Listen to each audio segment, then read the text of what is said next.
இயேசுவின் ஜெப கோபுரம் ஊழியங்கள் வழங்கும்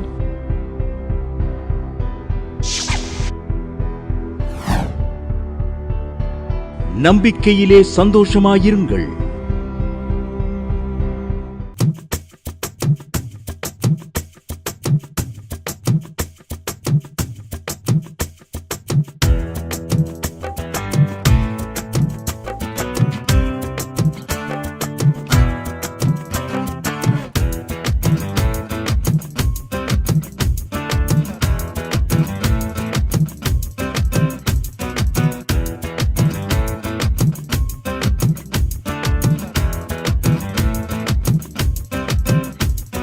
கூடாரத்திற்குள் நான் நுழைந்து விட்டேனே, கோடா கோடியாய் நான் பெருகிடுவேனே.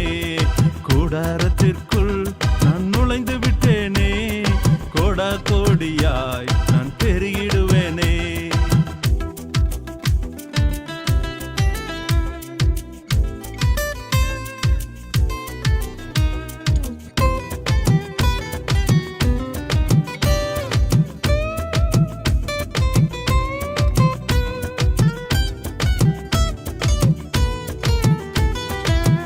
ஆசீர்வாதத்தின் மேல் ஆசீர்வாதங்கள், ஆசீர்வாதத்தின் மேல் ஆசீர்வாதங்கள் மழையாய் என் வாழ்வில் பெய்திடுமே, மழையாய் என் வாழ்வில் பெய்திடுமே. கூடாரத்திற்குள் நான் நுழைந்து விட்டேனே, கோடா கோடியாய் நான் பெருகிடுவேனே. கூடாரத்திற்குள் நான் நுழைந்து விட்டேனே, கோடா கோடியாய் நான் பெருகிடுவேனே.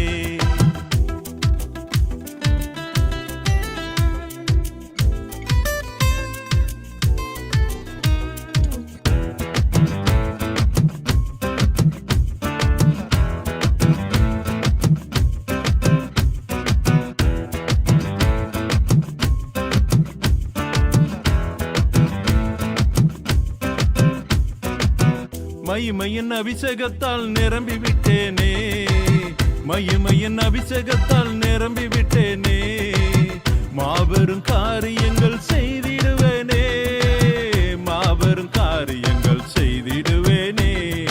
கூடாரத்திற்குள் நான் நுழைந்து விட்டேனே, கோடா கோடியாய் நான் பெருகிடுவேனே. கூடாரத்திற்குள் நான் நுழைந்து விட்டேனே, கோடா கோடியாய் நான் பெருகிடுவேனே.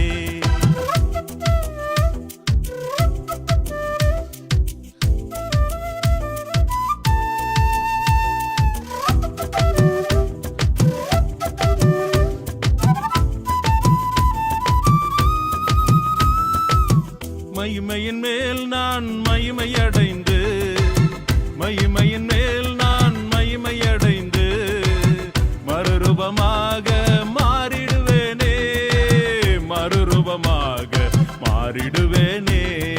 கூடாரத்திற்குள் நான் நுழைந்து விட்டேனே, கோடா கோடியாய் நான் பெருகிடுவேனே. கூடாரத்திற்குள் நான் நுழைந்து விட்டேனே, கோடா கோடியாய் நான் பெருகிடுவேனே.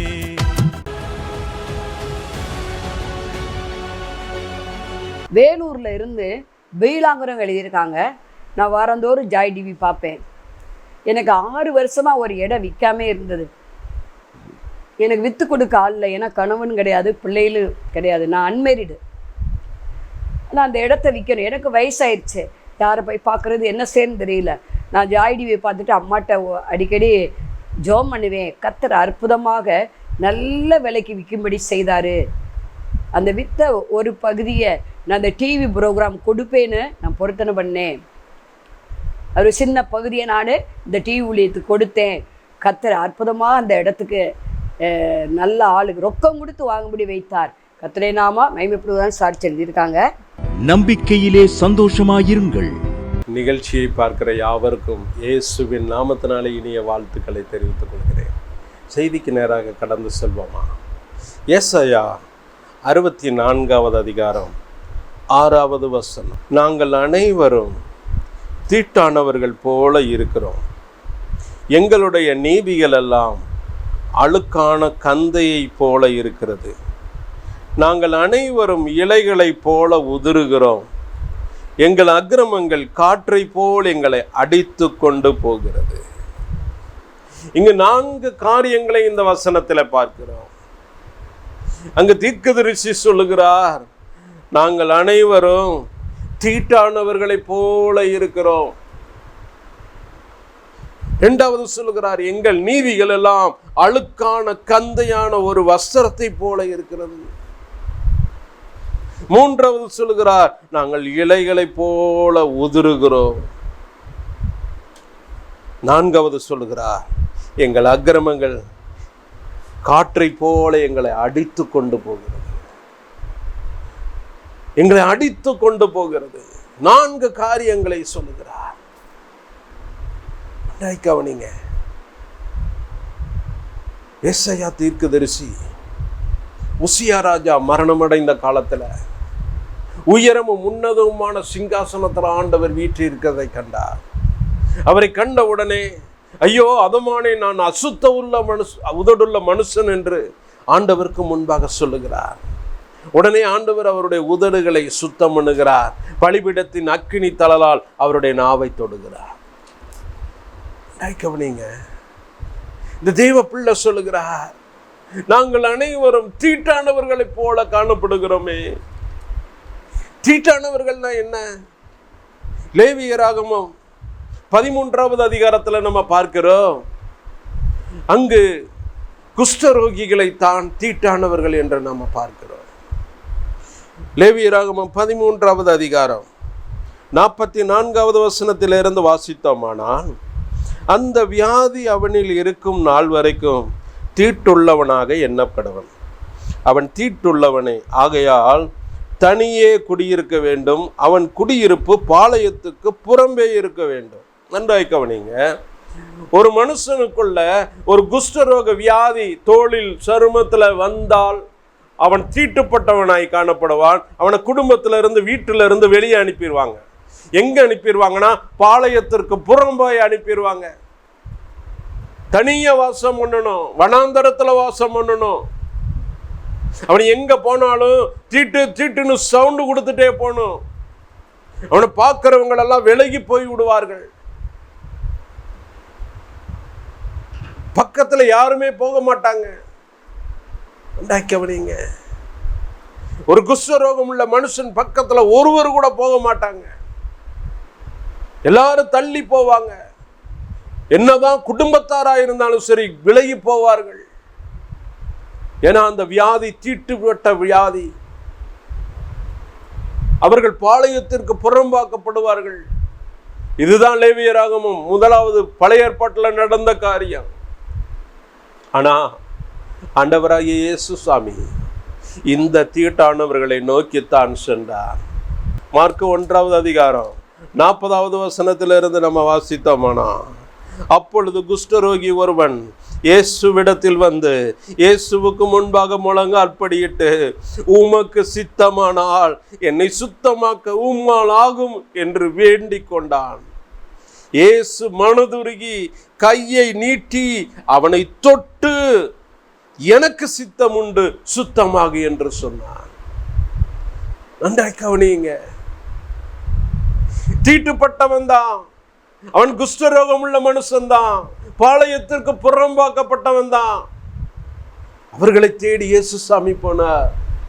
அவருடைய கையிலே தொடுகிறார், தொட்டு சுகமாக்குகிறார். எனக்கு சித்தம் உண்டு, சுத்தமாகு என்று சொல்லி சுத்தமாக்குகிறார். அவனுடைய குஷ்டரோகம் அவனை விட்டு நீங்கி விட்டது. சுத்தவானாய் காணப்பட்டார். நன்றாய் கவனிங்க, தெய்வ பிள்ளை சொல்லுகிறார், நாங்கள் தீட்டுள்ளவர்களாய் காணப்படுகிறோம். என்ன தீட்டாய் இருந்தாலும் சரி, எந்த சூழ்நிலையில காணப்பட்டாலும் சரி, மற்றவர்களால் அருவருக்கப்பட்ட ஒரு காரணமாய் காணப்பட்டாலும் சரி, அப்பாவுடைய நேசக்கரம் உங்களை தேடி வருகிறது, உங்களை தேடி வருகிறது. ஐயா, என்னை பார்த்தாலே எனக்கே அருவருப்பா இருக்கு, என் பிள்ளைங்க என்ன நேசிக்க மாட்டேங்கிறாங்க. நன்றாய் கவனிங்க, ஒரு ஒதுக்கப்பட்ட சூழ்நிலையில காணப்படுகிறீங்களா? ஒரு புறம்பாக்கப்பட்ட சூழ்நிலையில காணப்படுகிறீங்களா? பாளையத்திற்கு புறம்பாக்கப்பட்டது போல உங்க இருதயம் போகிறதா? நன்றாய் கவனிங்க. உங்கள் அங்கலாய்ப்பை ஆண்டவர் அறிந்திருக்கிறார். அந்த குஷ்டரோகியை தேடி ஆண்டவர் சென்றார், போனார், அவர் கையை தொட்டார், அவர் கைகளினால் தொட்டார், தொட்டு எனக்கு சித்தம் உண்டு சுத்தமாக என்று சொன்னார். அவன் சுத்தமானான்.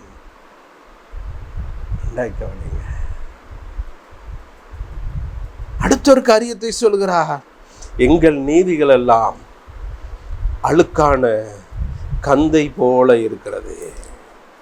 எங்கள் நீதி எல்லாம் அழுக்கான கந்தைகளை போல இருக்கிறது. லூக்கா 18வது அதிகாரம் 10வது வசனத்திலிருந்து நம்ம வாசித்தோமானா, 2 மனுஷர் ஜெபம் பண்ணும்படி தேவாலயத்திற்கு போனார்கள். ஒருவன் பரிசேயன், மற்றவன் ஆயக்காரன். நன்றாய் கவனிங்க. ஒரு 2 பேர் ஜெப ஆலயத்துக்கு ஜெபிக்கும்படி போறாங்க. ஒருவன் பரிசேயன், இன்னொருவன் ஆயக்காரன். பரிசேயன் நின்று சொல்லுகிறான், தேவனே, பரிகாரர், அநியாயக்காரர், விபச்சாரக்காரர் ஆகிய மற்ற மனுஷரை போலவும் இந்த ஆயக்காரனை போலவும் இராததினால் உம்மை ஸ்தோத்தரிக்கிறேன். இவனுடைய நீதியை பார்த்தீர்களா? இவன் சொல்லுகிறான், ஆண்டவருக்கு முன்பாக சொல்லுகிறான், அப்பா, நான் அவங்கள மாதிரிலாம் இல்லை, நான் பரிகாரர் மாதிரி இல்லை, நான் விபச்சாரக்காரர் மாதிரி இல்லை, நான் மற்ற மனுஷரை போல இல்லை, குறிப்பா அந்த வெளியே நிற்கிறானே அந்த ஆயக்காரனை போலவும் நான் இல்லை. நன்றாய்க்கவனிங்க. இவனுடைய நீதி எப்படி காணப்பட்டது? தன் சுயநீதியில் ஆண்டவருடைய சமூகத்தில் பிரவேசித்தான். சுயநீதி. அவன் சொல்லுகிறான், அவங்களை போல நான் இல்லை, நான் உபவாசிக்கிறேன், நான் ஜெபிக்கிறேன். தொடர்ந்து வசனத்தை வாசித்தோமானா 12வது வசனம், வாரத்தில் 2 தரம் உபவாசிக்கிறேன், என் சம்பாத்தியத்திலெல்லாம் தசமபாகம் செலுத்தி வருகிறேன் என்று தனக்குள்ளே ஜெபம் பண்ணினான். அவனுடைய ஜெபத்தை பார்த்தீங்களா? அவன் சுயநீதியில ஜெபிக்கிறான். நான் தசமபாகம் கரெக்டா கொடுக்கிறேன், காணிக்க கொடுக்கிறேன், உபவாசிக்கிறேன், சபைக்கு தவறாம வாரேன், மற்றவங்களை போல நான் காணப்படல, அநியாயக்காரனா நான் இல்லை, பரிகாரக்காரனா இல்லை, அந்த வெளியே நிற்கிறானே அந்த ஆயக்காரனை போலவும் நான் காணப்படல. அவன் தன் சுய நீதியவே சொல்லி சொல்லி சொல்லி ஜெபிக்க ஆரம்பிக்கிறான். ஆனா வெளியில ஒருவன் ஆயக்காரன் ஜெபிக்கிறானே, அவன் எப்படி ஜெபிக்கிறான் என்று அந்த லூக்கா 18வது அதிகாரத்துல நம்ம தொடர்ந்து வாசித்தோமானா 13வது வசனம், ஆயக்காரன் தூரத்திலே நின்று தன் கண்களையும் வானத்துக்கு ஏறெடுக்க துணியாமல் தன் மார்பிலே அடித்து கொண்டு, தேவனே, பாவியாகி என் மேல் கிருபையாயிரும் என்றான். ஆண்டவர் சொல்லுகிறார், அவனல்ல, இவனே நீதிமானாக்கப்பட்டவனாக, இவனே நீதிமானாக்கப்பட்டவனாய் தன் வீட்டிற்கு திரும்புகிறான். தொண்டாய்க்கவனிங்க. சுய நீதினால ஒரு நாளும் ஆண்டவர் சமூகத்துல நீதிமானாய் மாற முடியாது. இந்த ஆயக்காரன் ஜெபித்ததை போல பாவியாகி என்மேல் கிருபையாயிரும் என்று சொன்னானே பாருங்க. இதனாலதாங்க வேதத்துல பார்க்கிறோம், எங்கள் நீதிகள் எல்லாம் ஒரு அழுக்கான கந்தையை போல காணப்படுகிறது. அந்த பரிசேயனுடைய ஜெபம் எப்படிப்பட்டது? அவனுடைய பார்வைக்கு அது நல்ல ஒரு வஸ்திரத்தை போல காணப்பட்டாலும் ஆண்டவருடைய பார்வையில் அது ஒரு அழுக்கான கந்தை. ஆண்டவர் அந்த ஜெபத்தை அருவருக்கிறார். நான் அவங்கள போல இல்லை, இவங்கள போல இல்லை, மற்றவங்கள போல இல்லை. எப்பா, யாரை போலவும் நீ இருக்க வேண்டாம்ப்பா. ஆண்டவருக்கு முன்பாக தாழ்த்து அவருடைய பிள்ளையா இருக்கணும். அதுதான் நமக்கு ரொம்ப முக்கியம். அவருடைய பிள்ளையா மாறணும். ஆயக்காரன் ஜெபிக்கிறான், வானத்துக்கு ஏறெடுக்க துணியாமல் மார்பிலை அடித்து கொண்டு ஜெபிக்கிறான், பாவியா என் மேல் கிருபையாயிரும். கிருபையை கேட்டு ஜெபிக்கிறான். பார்த்தீங்களா? நம்ம ஒவ்வொரு நாளும் ஆண்டவருடைய கிருபையை கேட்டு ஜெபிக்கணும். இந்த கிருபை நம்மளை பூரணப்படுத்தும். இந்த கிருபையினால தான் நம்முடைய வாழ்க்கை ஸ்திரப்படும். ஆண்டவரிடத்துல கிருபையை கேட்கணும். ஆண்டவரை, உம்முடைய கண்கள் எனக்கு தயவு இரக்கம் கிடைக்கட்டும்பா. கேளுங்க, கேளுங்க. சுய நீதியில ஒரு நாளும் தேவ சமூகத்துல பிரவேசிக்காதீங்க. நான் எல்லாத்துலயும் பெர்ஃபெக்ட், எல்லாத்துலயும் கரெக்ட் சொல்லாதீங்க. எல்லாத்துலயும் சரியானவங்க ஒருத்தரும் கிடையாது. நம்முடைய வாழ்க்கையை நம்மளே சீர்தூக்கி பார்க்கணும். இங்க தேவ பிள்ளை சொல்லுகிறார், எங்களுடைய நீதிகள் எல்லாம் அழுக்கான கந்தைகளை போல காணப்படுகிறது சொல்றார். அடுத்த ஒரு காரியத்தையும் சொல்லுகிறார். ஏசாயா 64வது அதிகாரம் 6வது வசனத்தை சொல்லுகிறார், நாங்கள் எல்லாம் இலைகளை போல உதிருகிறோம். எங்களுடைய வாழ்க்கை ஒரு உதிர்ந்த வாழ்க்கையாய், ஒரு பட்ட மரமாய் காணப்படுகிறது. கவனிங்க, ஏன் இந்த நிலைமை? சங்கீதக்காரர் சொல்லுகிறார், சங்கீதம் 1வது சங்கீதத்துல சொல்லுகிறார், அவருடைய வேதத்துல பிரியமாயிருந்து இரவும் பகலும் தியானிக்கிற மனுஷன் அவர் இலையுதிராது இருக்கிற மரத்தை போல இருப்பார், அவன் செய்வது எல்லாம் வாய்க்கும் என்று அவர் எழுதுகிறார். இன்னைக்கு ஒரு இலையுதிர்ந்த ஒரு மரத்தை போல அவன் காணப்பட்டோம்னா சொல்லுகிறார். எரேமியா 17வது அதிகாரத்துல, எரேமியா 17வது அதிகாரம் 5வது வசனத்துல இருந்து வாசித்தோம்னா, மனுஷன் மேல் நம்பிக்கை வைத்து மாம்சத்தை தன் புய பலமாக்கி கொண்டு கர்த்தரை விட்டு விலகுகிற இருதயம் உள்ள மனுஷன் சபிக்கப்பட்டவன் என்று கர்த்தர் சொல்லுகிறார். அவன் அந்தரவெளியில் கரளையாய் போன செடியை போல இருந்து நன்மை வருகிறதை காணாமல் வனாந்தரத்தின் வறட்சியான இடங்களிலும் குடியில்லாத உவர் நிலங்களிலும் தங்குவான். கர்த்தர் மேல் நம்பிக்கை வைத்து கர்த்தரை தன் நம்பிக்கையாக கொண்டு இருக்கிற மனுஷன் பாக்கியவான். அவன் தண்ணீர்கள் அண்டையிலே நாட்டப்பட்டதும் கால்வாய் ஓரமாய் தன் வேர்களை விடுகிறதும் உஷ்ணம் வருகிறதை காணாமல் இலை பச்சையாய் இருக்கிறதும் மழை தாழ்ச்சியான வருஷத்திலும் வருத்தமின்றி தப்பாமல் கனி கொடுக்கிறதுமான மரத்தை போல இருப்பான். இங்க தீர்க்கதரிசி மூலமாய் ஆண்டவருடைய வார்த்தை வருகிறது. மனுஷன் மேல நம்பிக்கை வைத்து தங்கள் மாம்சத்தை தன் புயபலமாக்கி கொண்டு கர்த்தரை விட்டு விலகுகிற குடும்பம் தான், விலகுகிறவர்களுடைய கிரியைகள் தான் இலையுதிர்ந்த பட்ட மரத்தை போல காணப்படும். மனுஷர் மேல நம்பிக்கை, தன்னுடைய மாம்சத்தை புயபலமாக்கி காட்டுவது, இதெல்லாம் நீடிச்சிருக்காதுங்க. அந்த இலைகள் எல்லாம் உதிர்ந்து போகும். எந்த தெய்வ பிள்ளை கர்த்தர் மேல தன் நம்பிக்கையை வைக்கிறார்களோ, ஆண்டவருடைய வார்த்தை மேல நம்பிக்கை வைக்கிறார்களோ, அவரை நம்பிக்கையாக கொண்டு நடக்கிறார்களோ, அவங்க இலையுதிராது இருக்கிற மரத்தை போல காணப்படுவாங்க. எல்லா நாளும் கனி கொடுக்கிற பிள்ளைகளாய் காணப்படுவாங்க. உங்க நம்பிக்கை எங்க வைக்கிறீங்க? உங்க நம்பிக்கை உங்க சுய பலத்துல வைக்கிறீங்களா? உங்க மாம்சத்துல வைக்கிறீங்களா? மனுஷன் மேல வைக்கிறீங்களா? மனுஷரை நம்பி நம்பி தாங்க நம்முடைய வாழ்க்கையில ஏமாற்றங்கள் அநேகமா வருது. நல்லா கவனிங்க. கர்த்தர் மேல நம்பிக்கை வைங்க, ஆண்டவர் மேல நம்பிக்கை வைங்க. மனுஷர் மேல நம்பிக்கை வச்சு தங்கள் மாம்சத்தையே தங்களுக்கு புயமூலமாக்கி கொண்டவர்கள் சபிக்கப்பட்டவர்கள்னு வேதத்துல பார்க்கிறோம். வேண்டாம். ஒரு நாள் நம்ம இலையுதிர்ந்து போன மரத்தை போல, பட்ட மரத்தை போல காணப்படக்கூடாது. நம்ம இலையுதிராது இருக்கிற மரத்தை போல காணப்படணும். நம்ம செழிப்புள்ள மரமாய் காணப்படணும்.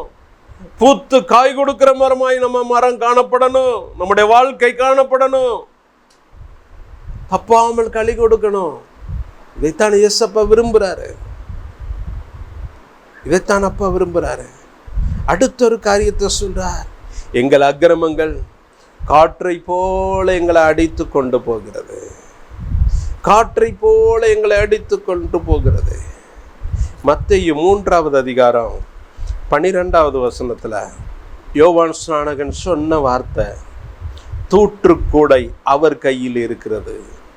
அவர் தமது களத்தை நன்றாய் விளக்கி தமது கோதுமையை களஞ்சியத்தில் சேர்ப்பார், பதரையோ அவியாத அக்கினியினால் சுட்டரிப்பார். நன்றாய் கவனிங்க. நம்ம கிராமங்கள்ல பார்த்துருக்கலாம்.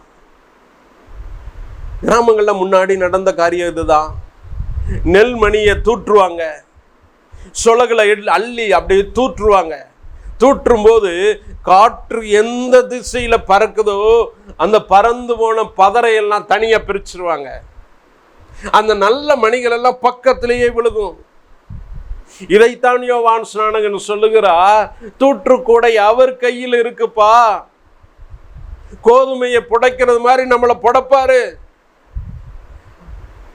புடைக்கும் போது காற்று ஒரு பக்கம் வீச ஆரம்பிக்கும். அந்த காற்றின் திசையை நோக்கி எந்த பதர் போகுதோ அந்த பதரையெல்லாம் தனியாக்கி அதை அவியாத அக்கினியில போடுவாருப்பா. இதுதான் யோவான் ஸ்நானகன் பிரசங்கம் பண்ண வார்த்தை. அவர் அக்கினியில போட போறாரு. அதனால நீங்க மனம் திரும்புங்க, பரலோக ராஜ்யம் சமீபத்திருக்குன்னு சொல்லி ஜனங்களுக்கு போதகம் பண்ணினார். கவனிங்க, இன்னைக்கு அப்பாவுடைய கையில தூற்று கூட இருக்கு. அவர் தூத்துறாரு. தூத்தும் போது பதறுகள் எல்லாம் காற்றுக்கு அடிபட்டு பறந்து போகுது. அதைத்தான் தேவ மனுஷன் சொல்லுகிறார், எங்கள் அக்கிரமங்கள் காற்றை போல எங்களை அடித்து கொண்டு போகிறது. காத்துல அடிச்சுட்டு போறது எதுங்க அடிச்சுட்டு போகும்? பதறு தாங்க அடிச்சுட்டு போகும். இந்த பதரை பாருங்க, அந்த பதரை சண்டு நெல்லை எடுத்து பார்த்தீங்கன்னா உள்ள ஒண்ணுமே இருக்காது. நல்ல நெல் போல காட்சி அளிக்கும், ஆனா உள்ள ஒண்ணுமே இருக்காது. நாம் பதரை போல காணப்படக்கூடாது. நம்முடைய வாழ்க்கை பதரை போல காணப்படக்கூடாது. நம்முடைய வாழ்க்கை பட்ட மரத்தை போல காணப்படக்கூடாது. இலையுதிராது இருக்கிற மரத்தை போல காணப்படணும். நன்றாய் கவனிங்க. ஒரு நாளும் அழுக்கான வஸ்திரத்தை போல, அழுக்கான கந்தைகளை போல நம்முடைய நீதி காணப்படக்கூடாது. சுயநீதியை நம்பி நம்ம தேவ பிரசன்னத்துக்குள்ள நுழையக்கூடாது. தேவ சமூகத்தில் நம்ம நுழையக்கூடாது. தன்னை தாழ்த்தணும். ஆயக்காரன் தாழ்த்தினதை போல நம்ம தாழ்த்தணும். பரிசையினுடைய கிரியைகள் நமக்குள்ள காணப்படக்கூடாது.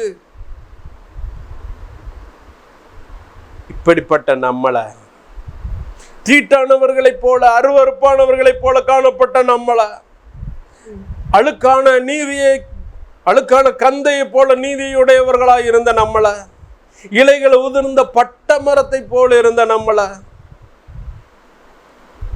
ஒரு பதரை போல காற்றில் அடிபட்டு போன பதரை போல இருந்த நம்மளை ஆண்டவர் என்ன செய்யறார் தெரியுமா? ஒரே ஒரு வசனத்தை சொல்லி ஜெபிப்போம். ஏசாயா 27வது அதிகாரம் 5வது 6வது வசனம். இல்லாவிட்டால் அவன் என் பெலனை பற்றி கொண்டு என்னோட ஒப்புரவாகட்டும், அவன் என்னோட ஒப்புரவாவான். யாக்கோபு வேர் பற்றி, இஸ்ரவேல் பூத்து காய்த்து உலகத்தை பலனால் நிரப்பும் நாட்கள் வரும். இன்னைக்கு இந்த நிலைமையில காணப்பட்ட நம்மள, தீட்டானவர்களைப் போல அருவருப்பானவர்களாய் காணப்பட்ட நம்மள, அழுக்கான நீதியை உடைய நம்மள, ஒரு இலைகள் உதிர்ந்த பட்ட மரத்தை போல இருந்த நம்மள, ஒரு காற்றில் அடித்து கொண்டு போகிற பதரை போல இருந்த நம்மள ஆண்டவர் என்ன செய்யறார் தெரியுமா? மறுபடியும் வேறு பற்றி, மறுபடியும் வேறு பற்றி, மறுபடி ஒரு ஜீவனை கொடுக்கிறார். மறுபடி நம்மளை வேறுபற்ற செய்கிறார். மறுபடி பூத்து காய்த்து உலகத்தை பலனால் நிரப்பும்படி நம்மளை ஆசீர்வதிக்கிறார். நன்றாய் கவனிங்க.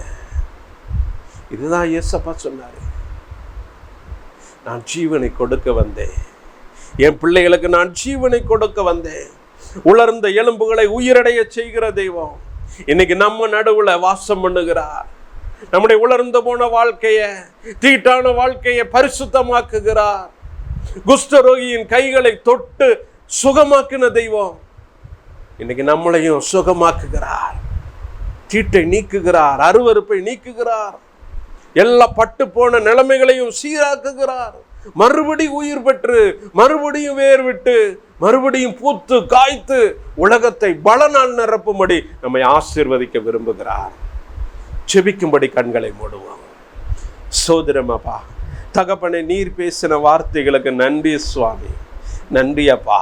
உம்முடைய பார்வையில நாங்க தீட்டானவர்களைப் போல, எங்கள் நீதி எல்லாம் அழுக்கான கந்தைகளைப் போல காணப்பட்டாலும், ஒரு பட்ட மரத்தை போல நாங்க காணப்பட்டாலும், இலைகளெல்லாம் உதிர்ந்தவர்களாய் நாங்க காணப்பட்டாலும், ஒரு பதரை போல காற்றினால் அடிபட்டு போகிற ஒரு பதரை போல நாங்க காணப்பட்டாலும், எங்க வாழ்க்கையை மறுபடியும் செழிக்க செய்றீங்களப்பா. எங்களுக்கு புது ஜீவனை கொடுத்து மறுபடியும் உம்முடைய சமூகத்துல நாங்க வளர்ந்து கனி கொடுக்க கிருபை செய்றீங்களப்பா. உலகத்தை பலனால் நிரப்பும் நாட்கள் வரும்னு நீங்க சொல்லியிருக்கீங்களப்பா. இதை பார்த்து கொண்டிருக்கிற ஒவ்வொருவருடைய வாழ்க்கையிலையும் பலன் கொடுக்கும்படி கிருபை செய்யுங்கப்பா. கனி கொடாத கிரியைகள் எல்லாம் அகற்றி போடுங்க. கனி கொடுக்கும்படி கிருபை செய்யுங்க. இயேசுவின் நாமத்தில் கெஞ்சி கேட்கிறோம் நல்ல பிதாவே, ஆமென். மாணவர்களே, அதிசய கல்வாரி ஊழியங்கள் மூலம் ஒவ்வொரு மாதமும் தேவனால் எல்லாம் கூடும் பத்திரிகையை நாங்கள் வெளியிடுகிறோம். தேவ சமூக பாடல்கள் DVD, ACD இந்த பாடல்களை நாங்கள் வெளியிடுகிறோம். அதிசய கல்வாரி ஊழியம் இது தீர்க்க தரிசன ஜெப ஊழியமாக நடைபெறுகிறது. இந்த ஊழியங்களுக்காக ஜெபிக்க, காணிக்கையை அனுப்ப தாங்க மறவாதிருங்கள்.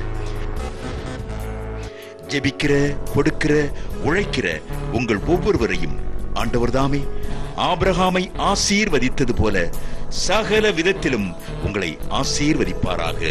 ஆமென். அன்பிற்குரியவர்களே, இந்த ஊழியத்தை உங்கள் காணிக்கைகளால் தாங்குபவர்களின் கவனத்திற்கு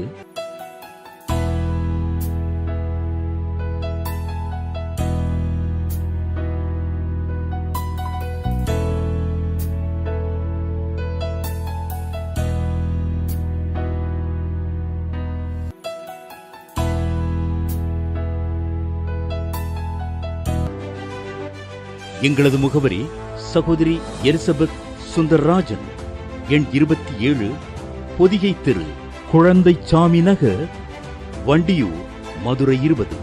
செல்போன் எண்கள் 9487177765 9095328172 மற்றும் 9443930850.